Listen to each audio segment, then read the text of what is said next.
Você fez para, durante essa época, se manter fiel à sua estratégia? Porque você fez um estudo e, como você mesmo disse, era muito mais uma esperança, que você não sabia se daria certo naquele ambiente. Ó, quero comprar 1000 ações por mês de uma determinada empresa. E foi fazendo isso e falou que no 8º ano o negócio já se sustentava. Só que você pegou um período do Brasil extremamente conturbado. Se a gente volta lá atrás, mas durante esse período de 40 anos, a inflação foi de no mínimo 2 dígitos todo ano, às vezes 3, às vezes 4. Um monte de planos econômicos malucos. Chegou uma época do Delfim que ele, como um bom futurólogo, não é isso? Ele projetou a inflação 12% ao ano. E ficou 2 anos como 12% em termos de imagem. Mas na realidade ela era 30%, 40%. Pois é. É que nem hoje, por exemplo. Né? Hoje você convive com o número que o governo dá para você. 12%. Não é isso? Mas a inflação é 40%. Então, se você acreditar no governo, você faz que no caranguejo, você vai para trás. Tá entendendo?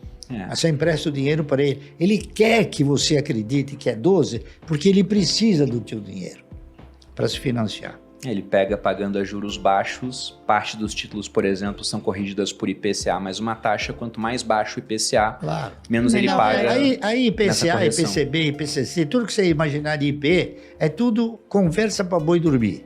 Tá entendendo?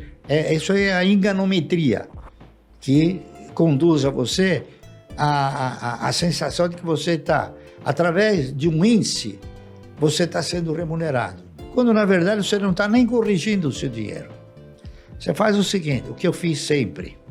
Quando chegar em janeiro, cada um de nós tem uma inflação, não é isso? Quando chegar em janeiro, você faça um apanhado seu e você faça uma relação de tudo aquilo que você precisa. E veja no dia 2 de janeiro quanto você gasta para ter aquilo. Quando chegar no dia 31 de dezembro, você só compara os preços. Você vai ver que subiu no mínimo 40%. Muito provavelmente vai ser bem maior. Aí o governo fala, olha, eu te dou 12. Então o que acontece? Se você pegar aquele volume de dinheiro, aplicar para ganhar 12 no ano, e a inflação é 40 real, você não aplicou na renda fixa. Você aplicou na perda fixa. Tá entendendo? Que é o que eu digo. Por isso que eu não tenho... Nunca invisto. Eu tenho alguma coisa nesse sentimento de renda fixa, porque não dá para guardar o dinheiro no colchão. Sim. Tá correto? Então você tem que deixar lá, no banco. Tá correto? Então o banco, eu uso o banco. Eu não me valho do banco para nada. Eu uso o banco para guardar meu dinheiro. Para não deixar embaixo do colchão. Não, com certeza.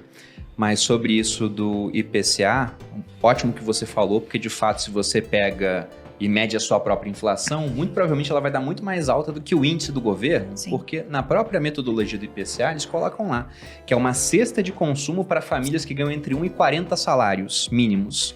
E a cesta de consumo de uma família que ganha um salário mínimo, uma família que ganha 40, é totalmente diferente. Totalmente diferente. Claro. Eu gosto de dar um exemplo, ó, tudo no mercado subiu 20%, isso afeta a família que ganha um salário.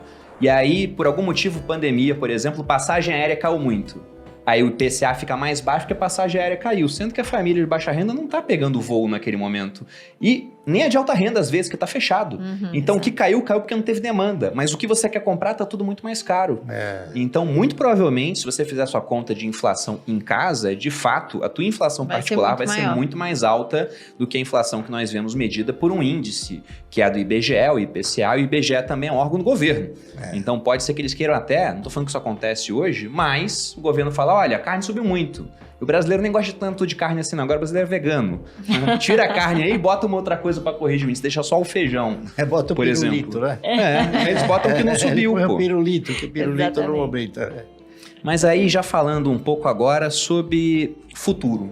Porque você falou, poxa, o passado, né? Minha história tá no livro, tudo. Como é que você encara as perspectivas para esse ano? Porque nós temos uma bolsa barata no geral, com várias empresas de qualidade e que tem aquele perfil que vocês gostam dentro da AGF, ou seja, empresas perenes, empresas que são mais consolidadas, que têm barreiras contra a competição, boas pagadoras de dividendos, pagando 10% até mais do que isso pelo preço atual, mas também tem essa sombra de tributação, por exemplo. Tem a questão de que o pessoal acha que, olha, os preços podem cair mais do que já caíram devido à ingerência governamental. O que vocês estão olhando para agora nesse cenário? Bom, eu, pelo menos, estou examinando à luz do seguinte sentimento. Este país já teve que suportar, depois da intervenção militar, um cidadão chamado José Sarney, que teve um ministro que hoje ele ostenta galhardamente o seu nome no Guinness Book, porque ele foi o ministro que teve a possibilidade de produzir a maior inflação nesse país. Né? Então ele está no Guinness Book. Se não está, a gente vai tentar fazer Devia colocar, né? Devia entrar. Nós tivemos o quê? Depois do Sarney, o Collor. Confisco. Depois do Collor, e o Collor acabou provando que o melhor negócio do mundo são ações, não é isso? Porque ele encilhou e encurralou tudo quanto era conta corrente e título público e título que não era público.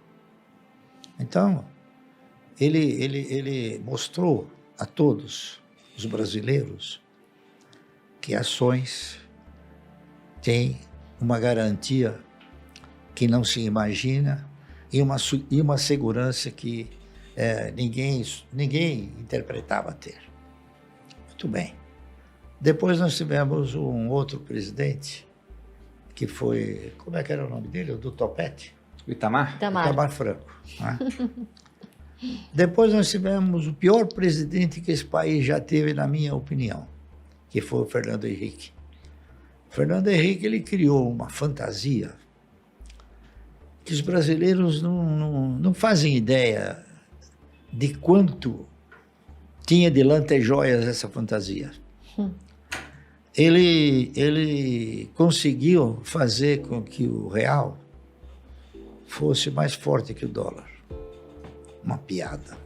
Né? Porque você precisava de um real para comprar 85 centavos de dólar. Isso foi o maior embuste que esse país já teve oportunidade. E depois ele acabou se considerando como uma pessoa que traiu seus companheiros, né? Porque ele assegurou ao Itamar Franco, após os 4 anos, que ele apoiaria o Itamar Franco e não honrou acabou sendo contemplado com mais um mandato, não é isso? E depois também traiu fortemente um outro indivíduo muito importante no país, chamado Adib Jatene. Ele convocou Adib Jatene para ser ministro da Saúde e brigar para instaurar a CPMF, que isso iria integralmente para a saúde. O Adib Jatene desenvolveu um trabalho muito grande e conseguiu aprovar a CPMF. Quando aprovada, Fernando Henrique falou, não vai mais para a saúde. Traiu também. Então, o Fernando Henrique, na minha opinião, foi o pior governo que esse país teve. Está entendendo? Aí depois vieram os outros. Veio quem? Veio Lula. Né? O país quebrou com o Lula? Não. Trincou, mas não quebrou. Tá certo? Talvez o Lula tenha sido a figura mais proeminente em termos de surrupiar recursos, não é isso? Sempre com aquela fantasiosa desculpa de falar, eu não sabia. Esse foi sempre o mote dele. Né? Aí veio a Dilma, mais 6 anos. O país suportou isso. Então você veja uma coisa interessante. Aí veio o Bolsonaro, não é isso? O Bolsonaro tentou mudar um pouco as feições estratégicas do país. O Lula sempre implementou uma política de caráter social. Está correto? Essa política de caráter social sempre teve o condão de tirar recursos e oferecer àqueles que não sabiam pescar o peixe. Então, uma política estratégica de cunho social, não de cunho econômico. Está entendendo? Muito bem, o Bolsonaro tentou alterar essa estratégia para o cunho econômico. Só que, num determinado momento, ele chegou na conclusão que ele somente conseguiria se reeleger se ele optasse também pelo populismo. E ele optou aí pelo populismo, abandonou a estratégia de implementar uma configuração econômica no país. E é isso hoje que nós temos o quê? O nosso governo examinando a luz do social, tá certo? E examinar a luz do social, você faz o quê? Você dá o peixe, você não ensina a pescar. Então nós vamos ter que conviver mais 4 anos com essa política de você ficar dando o peixe. Quando eu digo dar o peixe, quer dizer, então esse governo começou fazendo rir, né? Não é fazendo você alimentar um sentimento de esperança para um aumento nos meios econômicos.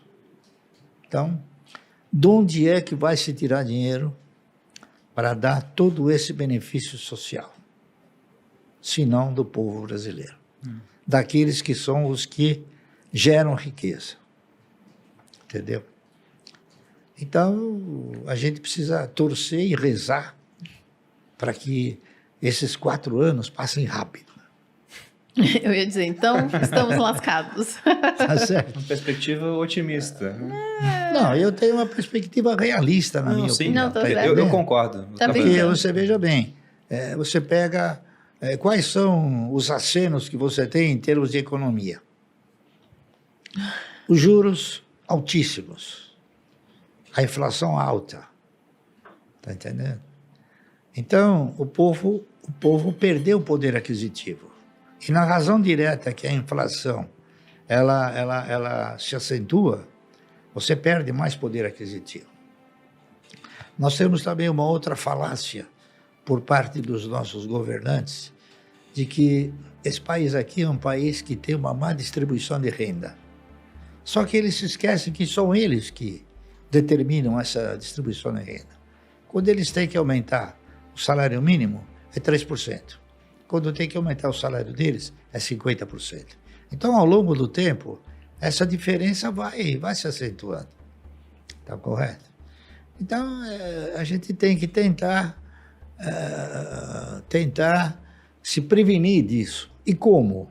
Né? Essa é a pergunta como? do milhão. Então, aí é que vem você estudar e investir os seus recursos na geração de riqueza. Porque o governo não interpreta a geração de riqueza como um fator de estímulo à economia. Ele tem o quê? Ele tem o fundamento básico de social. Tanto é fato que hoje já ele interpreta e anuncia que ele não vai respeitar mais os orçamentos. Não é isso? Então, tudo isso você vê como fatores negativos, não é isso? Não, sem dúvida. Então, eu olho para esses fatores e falo, vou continuar direcionando meus recursos para gestores competentes e não para gestores